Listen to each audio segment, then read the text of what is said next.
حضرت ابو برزہ اسلمی رضی اللہ عنہ کو اللہ تعالیٰ نے بہت کچھ دے رکھا تھا، لیکن خود وہ زاہدانہ زندگی بسر کرتی تھیں۔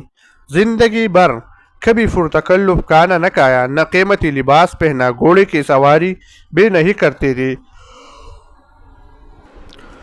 ان کے ساتھ ہی ایک صحابی حضرت عائض رضی اللہ عنہ تھے۔ وہ عمدہ کپڑے پہنتے تھے اور گھوڑے کی سواری کے بھی شوقین تھے۔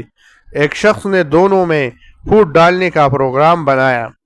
پہلے وہ حضرت عائض رضی اللہ کے پاس گیا اور ان سے کہا، ابو برزہ رضی اللہ عنہ نے تو بس آپ کی مخالفت پر خبر باندھ رکھی ہے، نہ قیمتی کپڑا پہنتے ہیں نہ گھوڑے پر سواری کرتے ہیں، جبکہ آپ قیمتی کپڑے بھی پہنتے ہیں اور گھوڑے کی سواری بھی کرتے ہیں، گویا وہ آپ کے مقابلے میں پرہیزگار بنے گا۔